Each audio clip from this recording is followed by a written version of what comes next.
host of Wine Library TV, aka WLTV, and this is BBQ Central.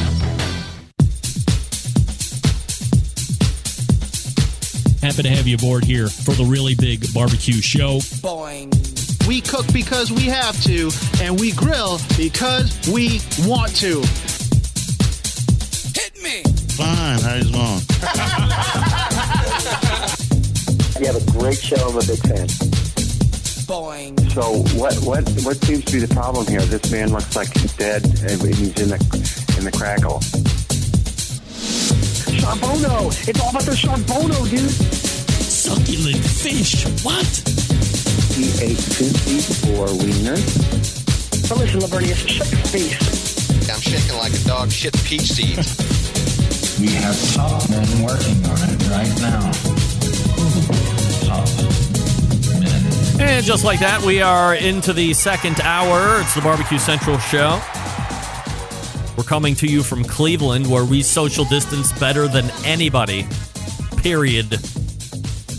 Flattening the curve at breakneck speeds. And you can follow me socially at BBQ Central Show on Instagram, Twitter, TikTok, Snappy Snap, /BBQ Central Show on the books.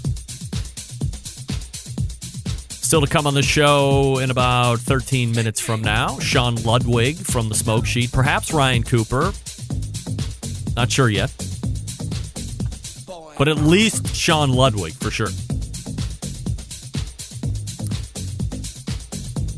All right, so let's get into this. I have teased it long enough. Ladies and gentlemen, this is Barbecue Central Show's American Idol.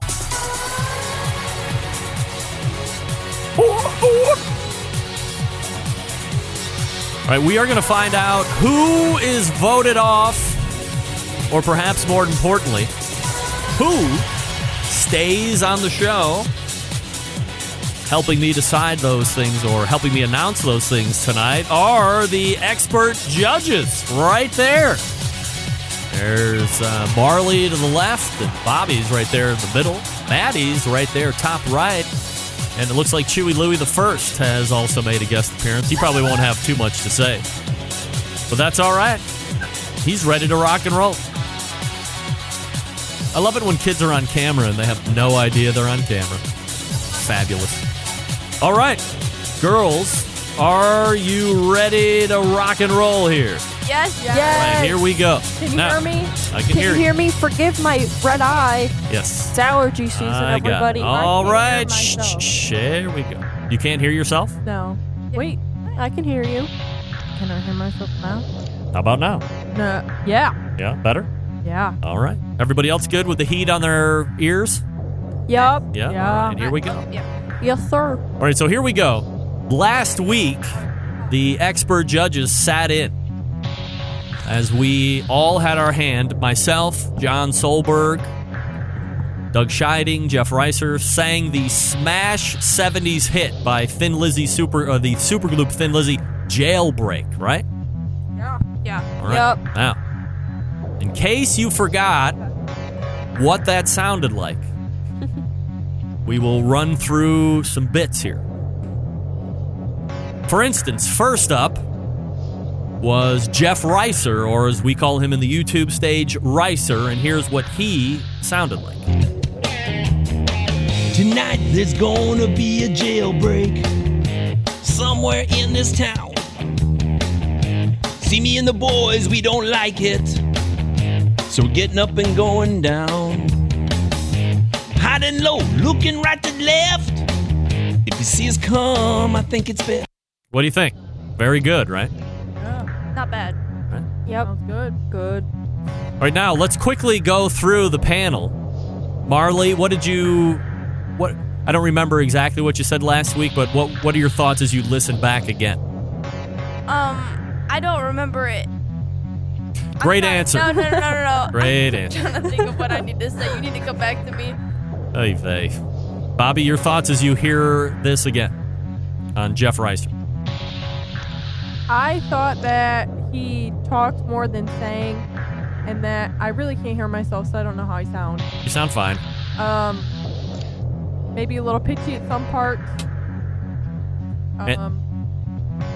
Maddie? Pretty much the same as what Bobby said. It was more talking than singing. It was a little pitchy. And now I have listened to the original song. So I know what I'm listening for. All right. That was just not it. That was not it. All right. No, sir. Okay, then we had John Solberg, Michigan Embedded Correspondent. If you don't recall what his sounded like, here you go. Tonight there's gonna be a jailbreak somewhere in this town. See, me and the boys, we don't like it. So we're getting up and going down. Hiding low, looking right to left. If you see us coming, I think it's best. All right, there you go. That's what John sounded like, as you recall. Maddie, we'll go back to you. Your thoughts as you hear it back again from last week. That's just talking, not singing. I didn't get this the first time, but he also said looking right to left, not right to left. Oh, now we're becoming very we're sticklers on the lyrics. Yes, those were not the words. All right, Bobby, your thoughts as you listen back from a week ago? I appreciate how he tried to move on after that slip up, Greg, but he did more talking than singing, and I just think he held back from his full potential. All right, Marley, your thoughts as you listen back? I would have to agree with Bobby and Maddie. He's talking, he's not singing. You want more singing, is what you're saying? Yes. All right. He needs to be more into Highs, it. the lows. I want to feel the passion. Got it. All right. Third up was the longest running correspondent of the show, Doug Scheiding from Texas. Here's what he sounded like. Tonight there's gonna be a jailbreak somewhere in this town. See, me and the boys, we don't like it. So we're getting up and going down. Hiding low, looking right to left. If you see us coming, I think it's best. All right, that's what Doug sounded like. Girls, don't chastise me. You told me to turn it up. All right, Marley, your thoughts? I like how you were actually singing. That's not me. What? That's Doug. I know. Oh, I okay. like how he was actually singing, but the music was going over you. All right. Computers. Bobby? Yeah, I agree. The music was hot. Overcame your voice. I think if you could balance it out, you would have done better. Maddie? Yeah, just what they said. Music was too loud, your voice was too quiet, but it was more singing than talking. More singing than talking still, all right? Got a lot of that. Of course, I ended it. Here's what that sounded like. Tonight there's gonna be a jailbreak somewhere in this town. To me and the boys, we don't like it. So we're getting up and going down. Hiding low, looking right to left. If you see us coming, I think that it's best. All right, there you go. Maddie, your thoughts? Not good. Bobby? You could have done better. And Marley? I don't think it was you still. Oh, okay. Well, I mean, it was still me, but... Auto-tune. All right, here we go. After America voted, the first one safe, Doug Scheiding. Yay. Good job. Yeah, Doug. You did great. Good job, Doug. Embedded correspondent, longest running, Doug Scheiding makes it in. Because we scout some.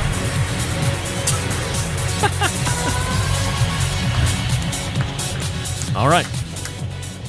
Now, we continue on with our second. Safely into April. Your humble host, Greg Rempe. Wow. Safely in. Okay. I think it's Greg. I'm pretty happy. Glad I can go back into the next round. All right, so that leaves it all to this. Who's going to make it? Reiser or John Solberg? Quickly around the room. Barley, who do you think's going to make it? Reiser. Bobby. Reiser. Maddie. Reiser. The votes have been tallied. Moving on to the next round. Budding YouTube sensation Jeff Reiser Wowee. So there you have your final three. Jeff Rice, Doug Scheiding, your humble host. And we are looking to bring on... Is he there? Are you there, caller? Caller, I'm here. Here he is. John Solberg. A great sport. There he is. All right, John, so let's talk about it. You've heard what the judges have had to say now 2 weeks in a row. I would say borderline merciless, but what have you learned from this experience? Well, first of all, it's disappointing to be eliminated, but someone had to go. I'm going to take what the judges said moving forward and get back into this competition next year. Do you think that there's going to be a season 2 of American Idol Barbecue Central Show Edition, John? Absolutely. I've been practicing all week. Oh, all right. Implementing some of the advice that the girls were giving? 100%. I intended on going on. Proper song selection and working on my singing, retraining my speaking voice, which I've tried to train so well into a non-speaking voice, and I can do that. All right. Maddie, any thoughts for John before we leave? Keep up the hard work. All right. Bobby? I think you have real potential. I just think you might have been a little scared and you held yourself back, and that's what hurt you. All right. And Bobby or Marley, your thoughts for John? I think if there's a season 2, you will do great if you take our advice. Wow. All right. I will do that, and I will do well. All right, John, thank you for coming on and playing this season, and hopefully you will watch, as the rest of us do, to see how the rest of the show runs through the next few months. But thank you so much, my friend. Thank you all. There he is, John Solberg from Michigan. He's out. How about that? All right, girls, what do you think? Good show. Good show. Great. Amazing. Let's pick a song that I know next time. All right. Well, I can tell you this. Dad. Yes. We listened to it in my room upstairs before he came down. Yes. Yeah, the real one. All right. Cool. Who was the closest? What do you mean? Me. Who's the closest? Oh, I don't know. I think none of you. Oh. Yeah. Well, the benefit of making it into the second round of the show is what? You get to pick your song this time. Everybody's not singing the same song, so... Yeah, I like to mix it up. You will have some recommendations. All right. Well, I already have my song picked out. I'm looking forward to your song. And if any of the other competitors are looking for input from the judges, they can email me, and otherwise, that's going to do it. All right, ladies, thanks for coming in tonight. Thank you for We'll see you us. next month. See ya. On the American Idol Barbecue Central Show edition. Wow. And we thank John Solberg for calling in. So fun.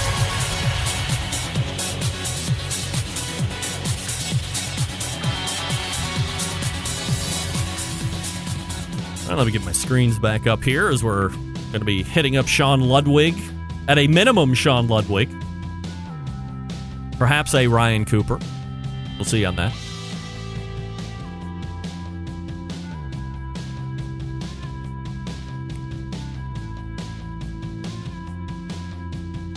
Let me talk to you quickly about the Barbecue Guru. Always believing that outdoor cooking should be easy and fun because it can be with the Monolith Guru Edition Grill. Monolith is the world's first temperature-controlled smoker with a built-in power draft fan. This means smarter control and greater freedom. With automatic pit temperature controls, easily choose your cooking time and temperature and let the Monolith do the work of a sous chef or a barbecue pit master. With minimal effort, you now have oven-like precision at the grill each and every time. You can serve the tastiest, juiciest meals. Easy to do. And if you already have a Barbecue Guru controller, just hook it up to the fan that's already built in there, and away you go. It also comes with a bunch of really neat accessories, so they're not jobbing you out, making you buy the cooker and then the nest and then these utensils and these accessories. No. Fully complete. A lot of cool stuff. Saving you cash. And again, if you have a controller, go ahead and hook it up. You're ready to go. If you have any questions, you call them. bbqguru.com website-wise or 800-288-GURU. That's 800-288-GURU. The Barbecue Guru continues to be a breakthrough in barbecue technology. We're back right after this. Stick around.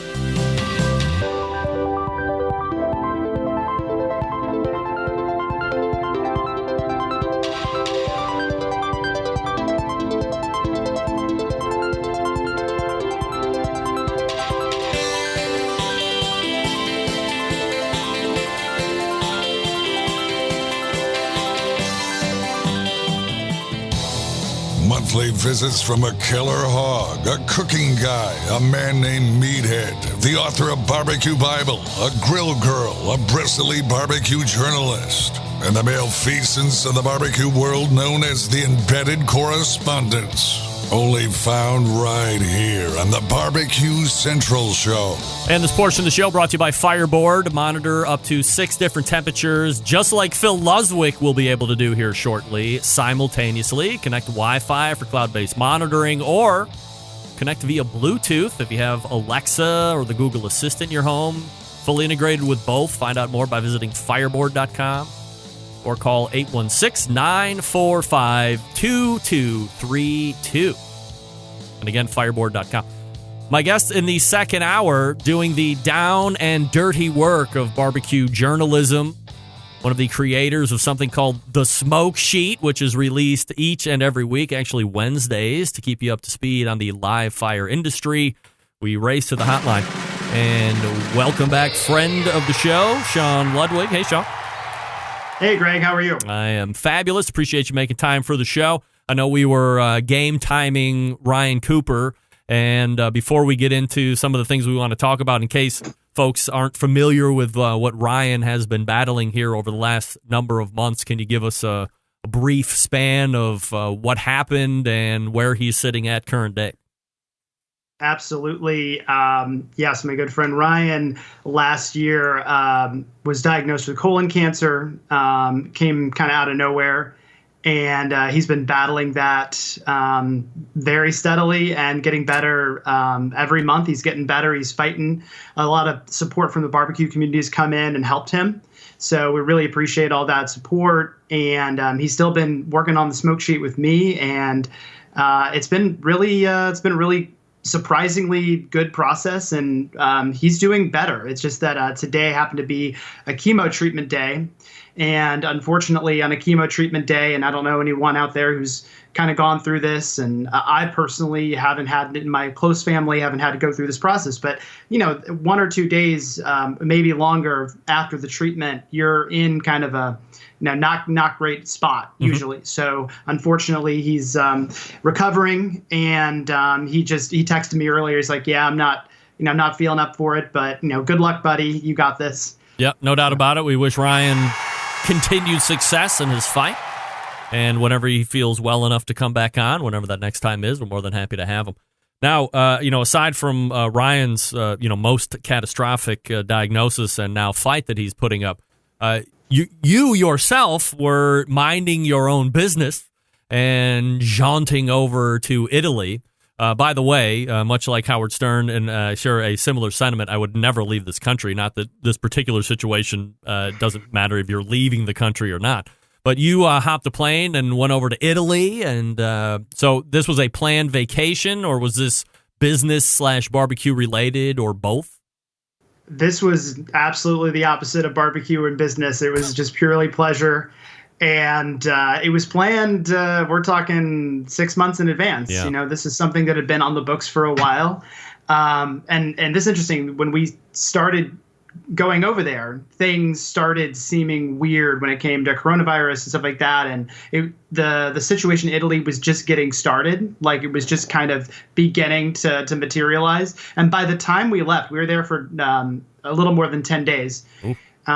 We felt like it went from, feeling like, a little bit of discontent there to being suddenly it felt like everyone was a little unnerved when we left. So we were glad that we got out when we did, which is about a month ago. And as we've been watching this develop in Italy and then later here, it's been so crazy that we even, so my now fiance actually proposed while I was there. So, congratulations. Look at you. It was a very eventful trip in a lot of ways. I mean, running away from coronavirus and running into my fiance's arms. So it really was an eventful trip, but we came back and we basically self-quarantined ourselves because we're coming back from Italy. So we were like, we're going to just do the right thing, even though there was nobody at the airport to give us even a pamphlet or take our temperature or anything when we came back. The lack of anyone at the airport when you're coming back from Italy and being like, what's going on, guys? You're not going to ask us anything? Like, what's going on here? It was really weird, man. But we were the good citizens. We self-quarantined ourselves. And I think, we came out of quarantine and then everyone else is going into quarantine now in the especially in New York. It's very strange here and we're just trying to get by now. When you are over in Italy, compared to how you're seeing it unfold here, do they have newscasts that are saying, hey, this thing is emerging, or we don't think it's going to be too terribly bad, but you want to take precaution? Like, what kind of a social heads up are you getting? And where are you specifically? Are you in the normal tourist jaunts? We were primarily in Rome and Florence. And the thing is, the attitude there at that moment was actually like, it's really all in the north. Like everyone we had talked to pretty much is like, it's pretty much Milan, a little bit of Venice and some of the towns outside of it. And those places have been locked down. So we don't really expect to see a lot of things going on where we're at. But the progression of things and public transit and freedom of movement means, well, it's spread around the country. And it's one of the most devastating things. That country has been, absolutely devastated by the coronavirus, and we're just hoping, praying, etc., that it's not going to be as bad in the United States, but it's already getting a little scary, especially up here in New York. Did you think that when you got back here, you wouldn't see the same level of magnitude as happened in Italy? Because obviously, if you look at the news, we have the most cases ever. We're trending higher than anybody. I mean, certainly we have a lot of people here, and there's a lot of densely populated areas here in this country, so that's not helping anything. But did you think that when you got back here, it was safer? I think upon coming back, we felt a little bit better to be back in the United States. I mean, just from a comfort standpoint? Yeah, I mean, you've probably, mentioned Daniel Vaughn's situation, but the thing, being stuck in another country and not being able to, if you get sick or you have problems, not being able to be in your own country when that's going on. I mean, I'd rather be sick here than sick in Italy. I'd rather be with my family, my friends, have emotional support, have people here. I'm glad that we were able to come back, and we were able to come back just in time before things really spiked there. But it was really scary. I mean, that's something that, looking back on now, I mean, I've been flamed on Twitter over conveying the sort of normalcy that was going on there when we were there, in relation to, news media and things were starting to amplify there, and especially the American media were amplifying how big of a deal this was. But I think on the ground, we were not sensing any of that. Everyone we talked to pretty much were like, nah, it's gonna blow over. It's mostly in the north. It's contained. We're gonna be fine.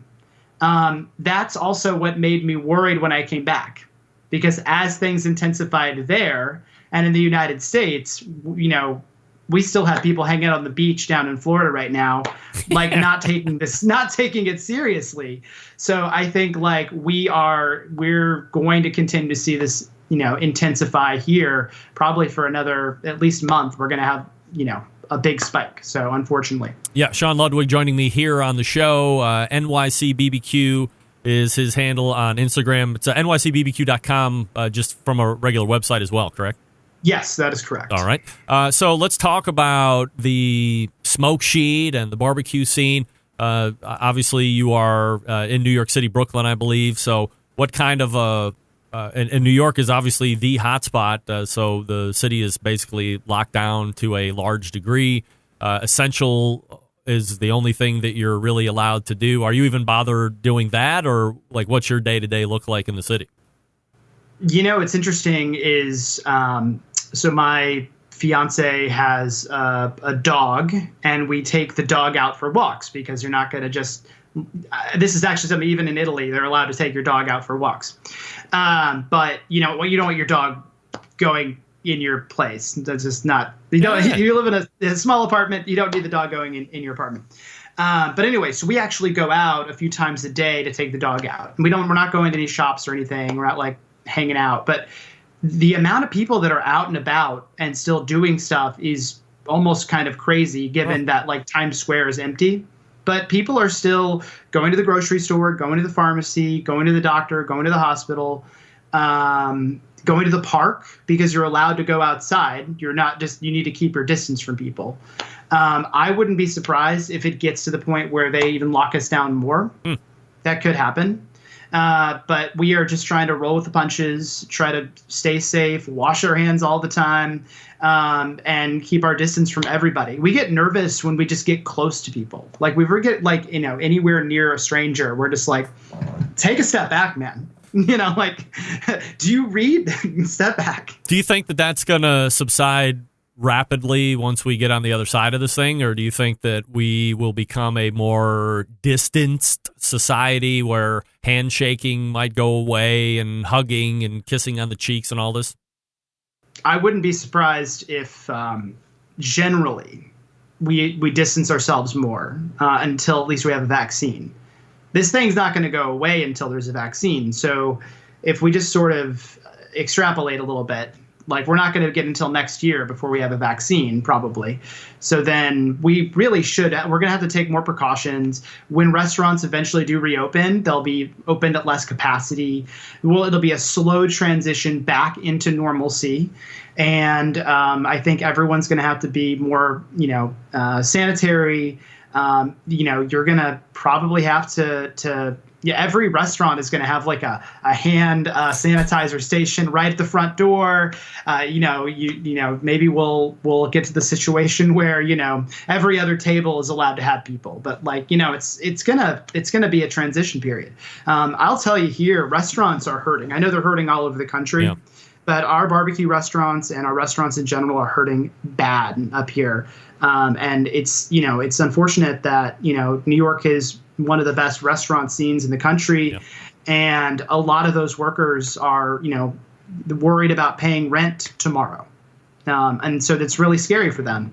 I'm hopeful that this short-term stimulus bill is going to help some people. It's going to help some restaurants, not all restaurants. I just hope that another stimulus bill basically gets passed to help restaurants, restaurant workers, more grants, less loans, stuff that's really going to help our restaurants. Because right now, we're looking at at least probably a quarter of our restaurants are going to die off here from this. So the barbecue restaurants specifically, when you think of a barbecue restaurant, you think somebody's taken over the Tasty Freeze, or they've built a brick and mortar that is more fast casual. So you're walking in, they're going to cut it, give it to you, and then maybe you go outside, not necessarily an eat-in area or a full-service restaurant. Does New York have a lot of those, or are they built in more of the traditional go in, sit down, here's a menu, and we're going to do a full-service eating situation? We've got a good mix of sit down, more like a regular restaurant situation where somebody comes and takes your order. We have several places that are counter service where you go up, get your food and go sit at a table. And we also have fast casual, like, Mighty Quinn's, for example. You've probably heard of Mighty Quinn's, but, they have a national footprint at this point. Yep. And they started in New York. And the thing is, I think they're well positioned to deal with this situation because they've already had a very strong takeout and delivery infrastructure before this happened. And I think every restaurant now is going to have a really strong takeout and delivery infrastructure. Being on all the apps, even if you hate the apps, you got to be on the apps to have some kind of traction. If you have enough of a loyal fan base, you can actually just get everyone to call in your order, or do some kind of email order system or whatever. I know some guys in Texas have done email orders, but basically to get around the delivery fees that those third-party apps throw at you. But what I think really is going to be is anyone who started, before this crisis with a really strong takeout and delivery game, and that was primarily how they structured their business, or let's say it was 50% of their revenue, is in a decent position to weather some of these challenges now because they probably had less staff. The model wasn't solely focused on bringing people in. It was just about getting the food out the door. When we get on the other side of it, do you think that we will have a more knowledgeable restaurant base of being prepared or preparing for something like this? Will they see a lot of internal changes on how they're operating their business? So if something like this happens, or when it happens again, they'll be able to pivot and continue to, well, at least stay in business, not necessarily thrive until it reworks itself so they can go back to a traditional business model? I honestly don't know if the restaurant model is ever going to be designed in such a way that it can weather something like this. Like, the restaurants always have thin margins anyway, especially barbecue restaurants. Brisket, it's like you lose money by selling brisket. Yeah. So barbecue restaurants need to have people coming in the door, generally speaking, need people to come in the door, need people to buy drinks, need to have a real sense of community. And, that unfortunately is not conducive to our current environment. And I do worry about, another event like this. The only way that we are able to get ready for it is by having a playbook, right? I know that if this happens, I need the government to do X, their part, and on my part, I unfortunately have to lay off half of my staff. They need to immediately go on unemployment, and the second that this thing turns around, I can try to get them back or get most of my staff back. So it's about having, foresight. I don't think most restaurants had a game plan for a pandemic, unfortunately. So when the restaurants look to get their staff back, is that now going to be a task that nobody's really thinking about how hard that actually might be? Or is the thought that there's just going to be a vast multitude of people to pick from, and if I'm not getting John back, who was originally with me, I'll get Tom, Dick, or Harry, it won't matter? I would make an argument, especially from the barbecue joints that I've talked to, that a lot of them have basically made a really strong connection with their workers, and they basically have made, an agreement with them. Listen, I'm not laying you off because I want to lay you off. I'm laying you off because it's the only way for this business to survive in any kind of way. And I'm going to have to ask you to take unemployment for 2 months, and then I'm going to bring you back as soon as I'm able to. Either that means I have a loan where I can actually, pay payroll again, or I can just kind of get the business spun up again enough to where I can bring back a lot of my workers.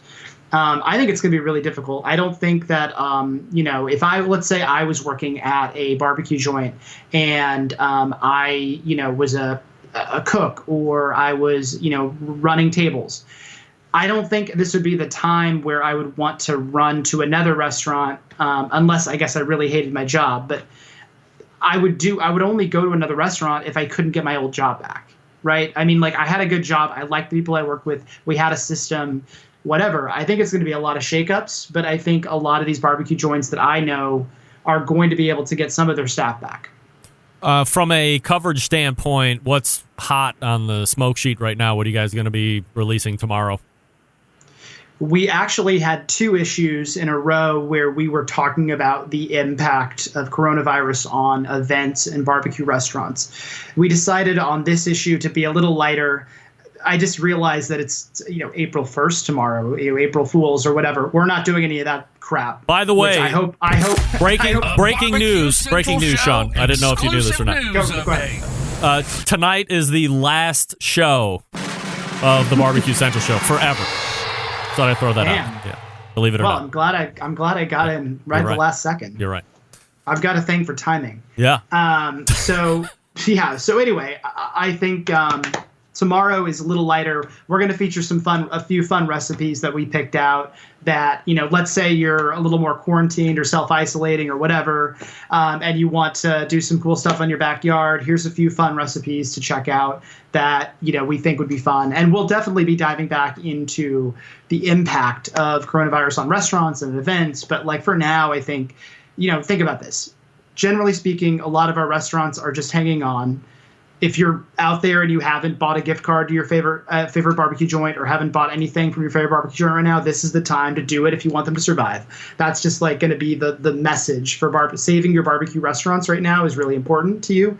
You basically need to use the next week or two to support them. And then for events, next few months, we're going to be barbecue eventless.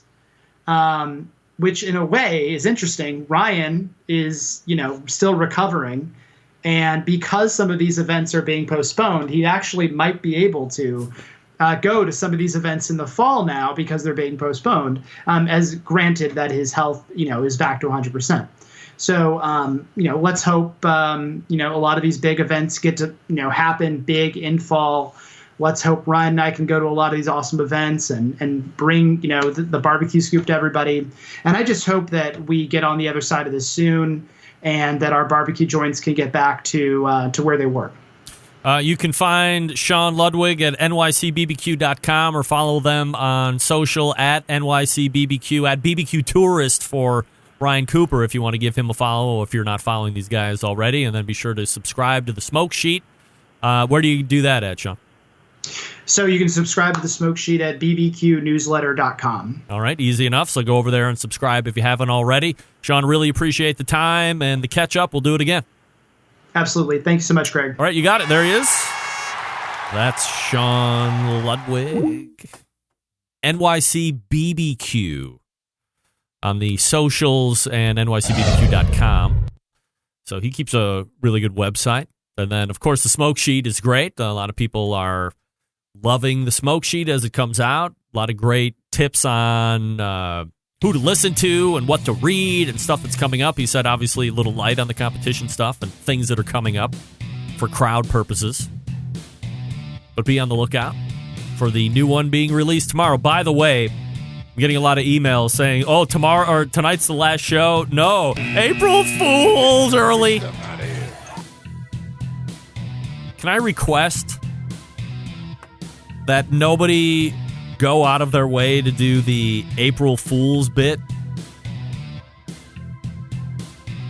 It's like somebody that's older than 14 dressing up for Halloween. Don't do that. I will talk to you quickly about Big Poppa Smokers, the one-stop online shop for all things barbecue, a curated selection of only the best outdoor cooking supplies, getting you on the path to better barbecue results in no time. They have the rubs, right? That's right, 13 perfectly balanced flavors, popular like Sweet Money, Cattle Prod, Cash Cow, Regular Money, Happy Ending, Double Secret Steak Rub, Little Louis Seasoned Salt, the list goes on. They also own Granny's Barbecue Sauce. So if you're looking for a new go-to sauce, if you're a little tired of what's currently existing out in the market now, I understand. You want something that's great out of the bottle, or maybe you're lazy and you don't want to make your own base sauce, use the Granny's as a base and then tweak from there. Now, aside from the sauces and rubs, you know what they got. Cookers. That's right. Those kids messing around with that temperature. Premium pellet, charcoal, and wood cookers. If you're looking for a versatile cooker that's easy to use, check out that Mac 2-Star General pellet cooker. Big Poppa Smokers is the exclusive Mac dealer, and they even offer special packages. If you're not a fan of pellet smokers, take a look at the Old Hickory Ace BP, the only charcoal smoker that Big Poppa trusts on his competition trailer. If you're not sure of what grill you need, you really can't go wrong with anything that Big Poppa Smokers sells. They have something for every kind of budget and backyard cook. If you have any questions, you give them a call at 877-828-0727. That's 877-828-0727, or shop the website BigPoppaSmokers.com. That's BIGPOPPA Smokers.com. And speaking of Big Poppa Smokers, we'll talk to them next. Stick around.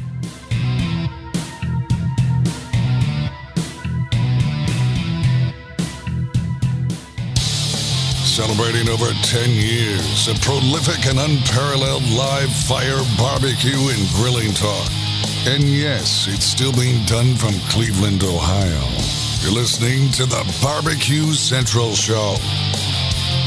This portion of the show being brought to you by Pit Barrel Cooker, who have now acquired Barrel House Cooker. The Glanvilles have. It's the most unbelievable outdoor cooking device on the planet. Currently available in 2 sizes with a host of accessories. Whether you're a beginner or a professional, it's definitely a cooker you want to add to the arsenal. Visit pitbarrelcooker.com and tell them the Barbecue Central Show sent you. Pit Barrel Cooker. All right, my next guest tonight appears on the show semi-frequently, and he makes some of the best rubs in the business. Also, probably one of the most prolific barbecue competition cooks over the last 10 years, and we're here to talk food, and virus, and music, and all that stuff. It is Sterling Ball, and might I add, the first time he is ever appearing via Skype. He is a real human, ladies and gentlemen. How about that? Hey, Sterling. Hi, Greg. How are you, my friend? Very fine. We're having a great show, and I'm finally happy that you were able to appear on a different barbecue podcast other than mine that required you to use Skype. So now we can connect in and see those movie star good looks. Thank you. Thank you. Yeah. You know, it's hard being next to you, though. You know, is it? Your natural Cleveland good looks. It just it's tough. Yeah, natural Cleveland good looks. I don't know if those words can actually be used together. So oxymorons. Now, let me start out by saying this. Your Barbecue Central Show Guest Hall of Fame designation officially has been moved to semi-recurring. I don't recall how we erred on the one-off guest, but your appeal was taken to the Brain Trust. We held many high-level meetings to discuss and track back, and we all agreed that there was just a simple mistake made between decisions and categories. You got inadvertently moved into the one-off. We didn't notice until you mentioned it a number of times, which, of course, you should have mentioned it. So I say this with all sincerity, and I wanted to be the first to congratulate you on being moved to the semi-recurring Barbecue Central Show Guest Hall of Fame. I assume you have a speech ready. Well, at my age, I'm happy with semi. Yes, indeed. So I'm glad. I don't know. I feel bad that somehow that fell through the cracks, but you have an eagle eye when it comes to awards and designations, it's right? Called Eagle Eye. Oh, Eagle Eye. Eagle Eye. That's right. Sterling Ball joining us here, BigPoppaSmokers.com. We have talked a number of times over the last couple weeks as the coronavirus has swept through the nation to a lot of people in the restaurant business or in the food periphery. Hard times. But are there industries within the sect that we like that are actually, I'm not going to say benefiting, but aren't seeing near the downturn? For instance, you're an online retailer, you purvey your own rubs, you purvey also a number of other rubs. Are you seeing as good of business as you ever have? Because guess what? People are home. People are now being forced to cook by and large for the most part. And of course, we all know that live fire is growing in the backyard like crazy. Absolutely. And no, we're doing really well and we're open, which is we're really fortunate. We're pretty proactive, both from Ernie Ball and Big Poppa Smokers, you know, my 2 companies. And we were working remotely about 10 days before the government asked us to. And, been practicing social distancing. I used to call that competing in barbecue, actually. Oh, yeah? Yeah. Ahead of your time. Well, what happened is that we've really taken it seriously, and we're not getting hit as hard in California as other places. But, you know, Guitar Center, the biggest customer in the music business, just furloughed 9,000 workers and closed 263 stores for a month. Europe's a mess. So from the music business side, I mean, we're still operating on a limited basis there.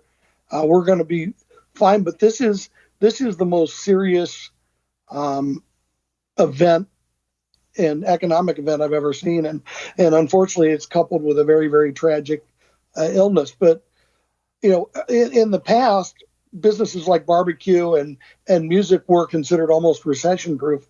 But I don't think anybody but face mask makers are going to are going to come out of this hole, and it's going to take a long time. Yep. It's going to take a lot of patience too. Well, when they talk about percentages of forecasted unemployment, it surpasses Great Depression. I mean, you hear about the Great Depression, and it was like back in the 1930s, and did that really even happen? Because most of those people are dead anyway, and it was just something you read in the history books. And if this comes to fruition, we'll have eclipsed that. And at this stage in the game, it seems almost unfathomable that we could reach that.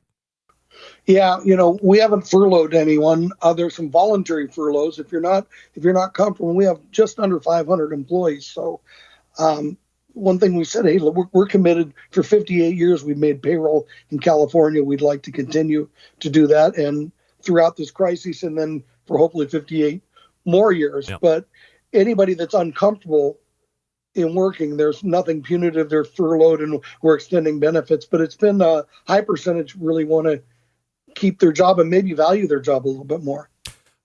When we talk about being home or shuttered in place or whatever, and we just mentioned it a couple minutes ago as far as people cooking a lot more. I know aside from the competition stuff, Sterling, you're a very passionate cook in general, inside, outside, hybrid of both, whatever, getting it mixed up in with the guys over at BJ's and helping them with some recipe development. So what have you been up to from a recipe standpoint that you're really excited about, and maybe you could share with us so we could take a crack at it here over the next couple days? I got lazy. Okay. I figured, okay, I'm practicing for barbecue all the time, because I still do practice all the time. And it's just, my kids are gone. So it's just my wife and I, little Louie. And, we started doing more delivery and more going out. And, I was rationalizing, no, I cook enough anyway. But I've had so much fun cooking. And I've cooked only a couple times outside. My background is cooking. As my hobby, my whole adult life has been cooking. So, whether it was going through the Italian thing, and like Tuffy Stone and I, we spend most of our time talking about cookbooks and other cooks and very little about barbecue.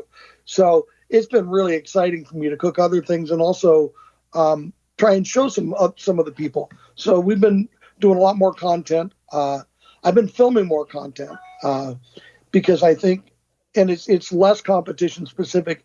It's more about lighting a fire outside and trying to create recipes that please people that are pretty easy and accessible. And so I've been doing that. I think I've done 8 videos this month like that, but then I've done, since I self-quarantine, I cook every day and I've got a backlog of stuff, but I know you follow my personal Instagram and see some of the stuff. Oh, it's all delicious. So, are there, when I talk to folks that are either real foodies like yourself or chefs, they always seem to gravitate towards a certain genre. Do you have, if you just had a bunch of ingredients, do you gravitate towards, one kind of food or the other? Well, I started by stumbling into a supermarket like when I was like 20 and seeing this paperback Northern Italian cookbook by Biba Gaggiano. And I cooked every recipe in that book twice. And I have, walls of cookbooks, but I now just read them and look at them for inspiration. But really, I haven't cooked a recipe from the book forever. But what's really great is the challenge of iron chefing and pantry cleaning. Like the other day, I had a nice, beautiful Tyson pork tenderloin. And how am I going to cook it? So I went to the pantry. There's very little in the pantry.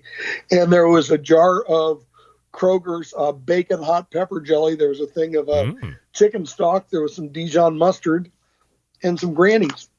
And that became my sweet and spicy bacon glazed pork tenderloin. Yeah.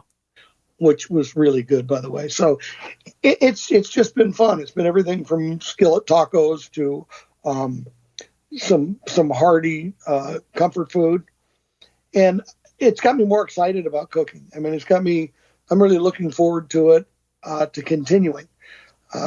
So, anytime there's something bad that happens, you try and figure out how you're going to come out of it with a better vision, goal, or way of doing things. When my son got sick, we raised a lot of money to help other kids get well. In this downturn, that's kind of reinvigorated me. I want to be committed more to teaching and having fun. But listen, Greg, I still love competition barbecue, and I love the process of competition barbecue. So I'm going to do that for probably 3 more years. I've kind of given myself that, and I'm losing a year right now. Yeah, no doubt. We maybe had our first discussion here on this show, maybe going back 10 years or so. Has it been 10 years since you won the American Royal? 2012, but I think I was on before then. But that's okay. Maybe that's the first time. But it was 2012. So, I mean, we've been going on a number of years chatting here. So, all the way back then, 10, 11, 12 years ago, competition barbecue looked like X. Fast forward to 2020, competition looks like wherever it is today. What's the biggest change that you've seen in those years? Well, 10 years ago when I started, you needed a quiet time. Now, a quiet time is kind of dumb because everybody's asleep. Look, the cooking process changed. And, we used to cook overnight, and we used to load the cabinet smoker up and put the pork butts above the brisket and let them drip down on the brisket that cooked all night. And the first king of the smoker, most of the teams cooked low and slow overnight. But hot and fast, people started going to sleep and getting their sleep.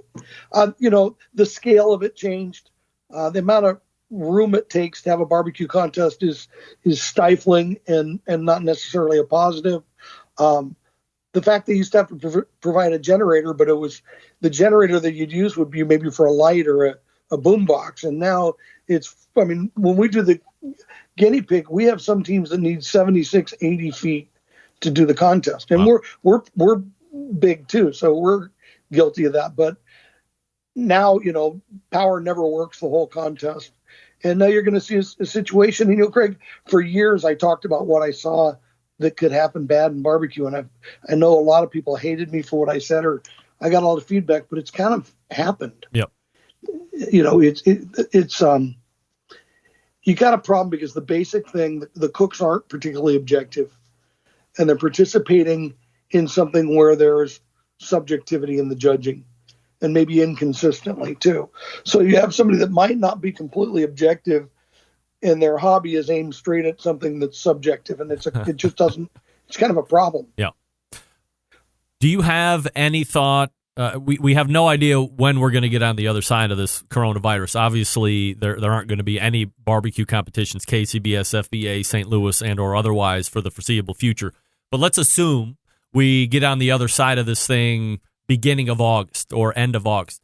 Do you think that there will be a abbreviated competition season? And if so, does that potentially make it, from a high level, more exciting because everybody's going to be a lot closer to each other than they were for the 3 months or 4 months that teams have a chance to run away from a bunch of other people? I don't see it being August when it kicks in.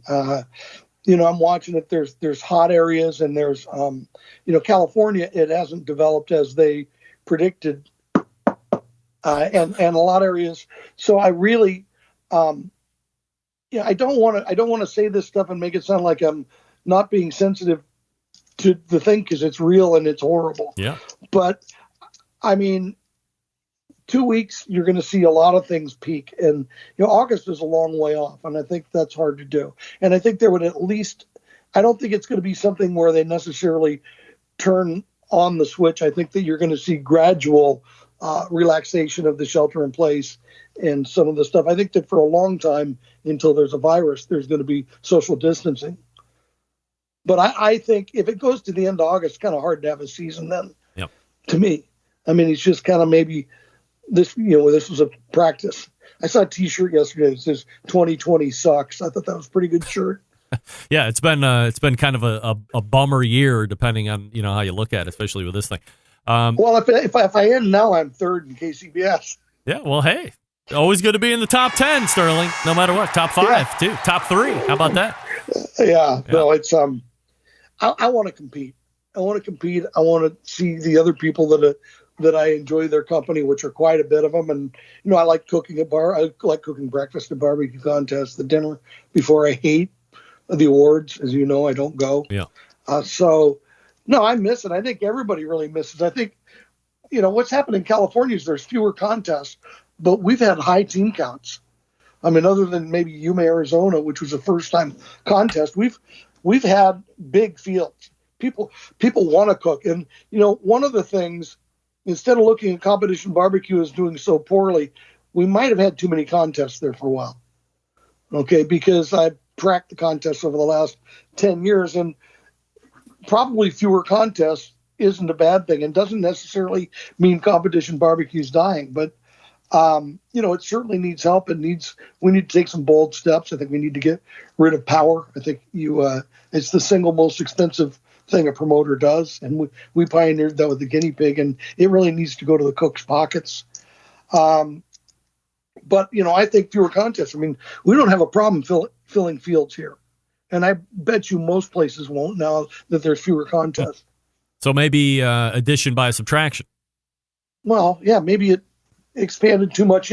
Chad, I was listening earlier. Chad said something great about contests too, is that as a business, it's a 3-year deal. And, he said, because you're buying things and stuff, you're really learning how to do it. You're learning your market.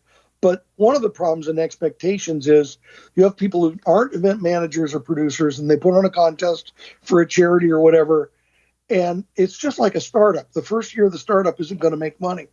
And I think we got to do a better job of providing them with ideas and training and keeping them from making some of those mistakes, but explaining to them that it's really a 3-year process. But too many contests are one and done, I think, because their expectations are that it should make money from day one, and that's sort of hard to find this day. Sterling, I'm going to ask you a potentially abrasive question. Are you the cook for Big Poppa Smokers, or is it really James the Flame? Yeah, that's really it frustrates James. It frustrates me, but it's kind of good for me too, because it's really a hater thing. And if you see my shirt or my apron, I cooked it.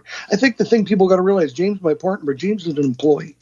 James is an employee of Big Poppa Smokers. If James wasn't being paid, he would not be there. James doesn't particularly like it. He likes cooking with me. But, I mean, seriously, it's okay. They can say that. But, I mean, James wasn't with me when I won the Royal. Jody was. I won several times with them. I love James. James has made me a better cook. Yeah. But I just love everybody looks for an excuse to sell you short. And, I got 30 to 40 items with Scott Rodriguez and BJ's, and James wasn't there. And, and James worries that it's going to affect his job. And it's not, because I love James Perez. James Perez was a truck driver that drove for the Vans Warped Tour for me. When the guys on the team quit because they had babies, I went to HR. I said, "Who can I use to drive the truck?" And they said, "Anybody but James." I said, have James be there at noon and be ready to go. And James was supposed to just disappear, but James took notes. And so I showed up the next contest, and he had things set up for me. I said, "This is cool." So, "James, you know how to cook?" He goes, "Never cooked anything in my life." I said, "Okay, I'll teach you how to cook chicken." So that's how it started. Yeah. But no, I mean, look, and I take that all the time. I mean, and so if he leaves, he's not going to start James the Flame barbecue competition team. He's not into it like that. I don't think so. Jaime Grande Barbacoa. That's the Hispanic James team. Yeah. I made T-shirts to say that. Look, it's not that big a deal. It's just something, and the funny thing, though, is to hear somebody come up to me and be really nice to me, say, "Man, I really need help with my ribs," and I tell them, and then I see on Facebook them congratulating James, for the good cook, and, a little dig. So I think that's funny. James does too. So where do you see or do you hope your contest total will be at the end of the year? I mean, you still shooting like at 10 or 15? I know you said you were thinking you would be down. I try and do 25, and I couldn't get 16 before this happened. Yeah. And so I really don't know. I mean, I think I got 5. And I'd be surprised if I get more than 7 or 8. I mean, that's if it opens up in June or July. There's no place to cook out here. For the folks that are interested in looking at you cook, is there can I just go like bigpoppasmokers.com and you're posting content there, or is it somewhere else, or do you have multiple channels? And also I have a blog called cookingwithbigpoppa.com. POPPA, and the Sterling Big Poppa Ball page. It's funny. That's one I use for guitar and music. I only have one personal social media outlet, and that's Instagram. But so a lot of people will send me a friend request personally, and I think I have 200 people following me, which is too many. 199 too many. Not everybody. You're out.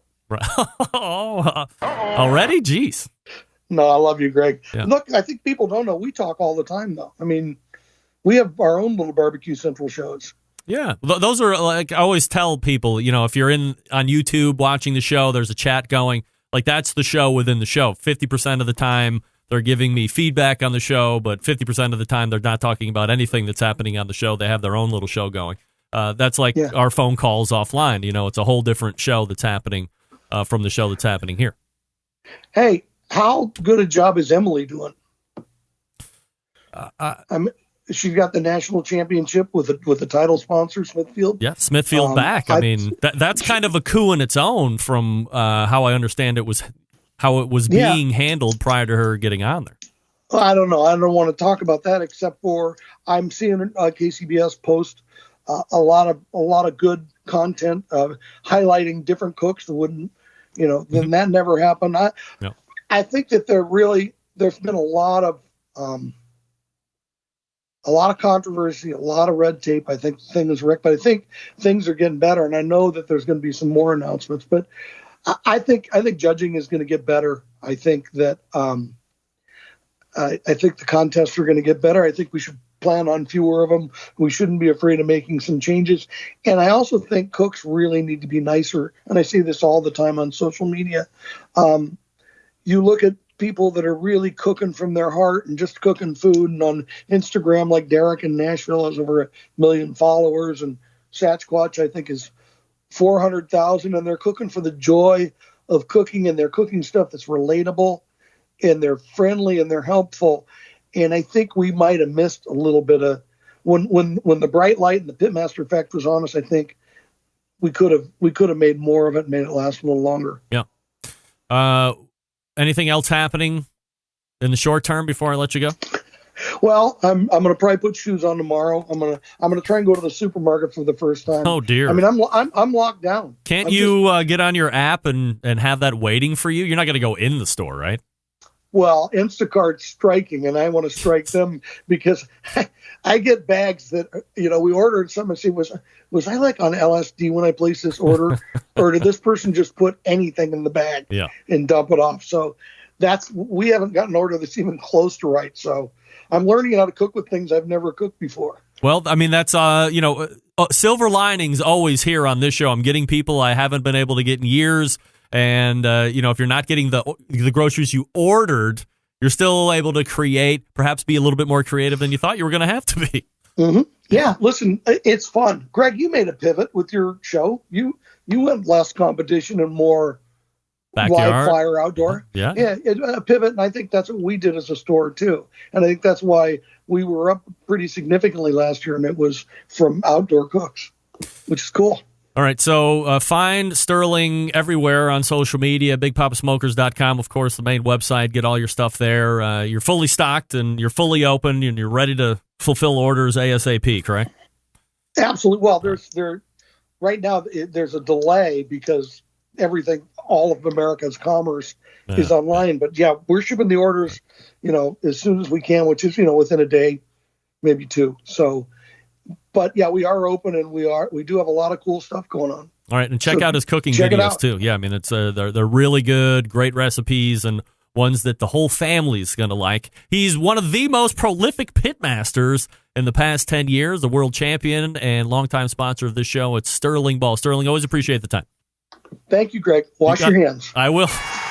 Keep proper social distance, for crying out loud. Got to do that. Got to keep the proper social distance. All right, we are a little behind. That's all right.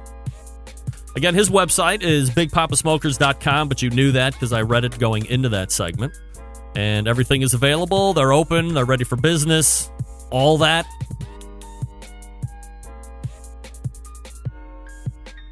And we're back to wrap up right after this. Stick around.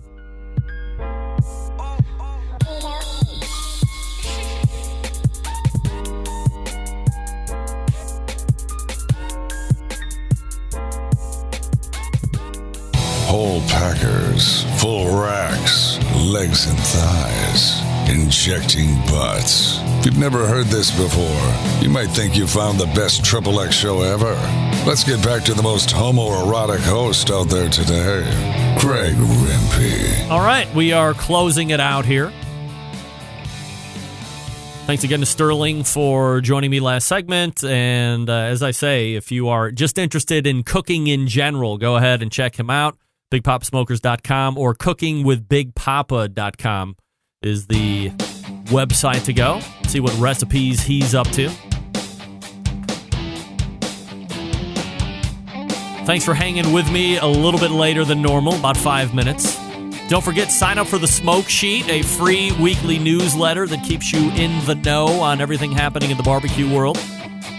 As told to us by Sean Ludwig a couple segments ago. BBQnewsletter.com to do that. A great all-in-one resource covering the live fire industry. All the way back in the first hour, we talked with Chad Ward from Traeger Grills, TraegerGrills.com, Whiskey Bent Barbecue, and the Whiskey Bent Barbecue Supply Store down there in Florida. Second hour, Sean Ludwig from the Smoke Sheet, and wrapping it up with Sterling Ball. Next week, Malcolm Reed locked in. Sam the Cooking Guy locked in. Mike Lang, Another Pint Please, locked in, making his reappearance on the show. Plenty more after that. I will have our embedded correspondents that have moved on to round 2 of the American Idol Barbecue Central Show edition reveal their songs. And we are locked. September 11th, 2001. I will never forget. Until next Tuesday at 9 p.m. Eastern Standard Time, this is your program host and proud U.S. American, Greg Rempe. Good night now.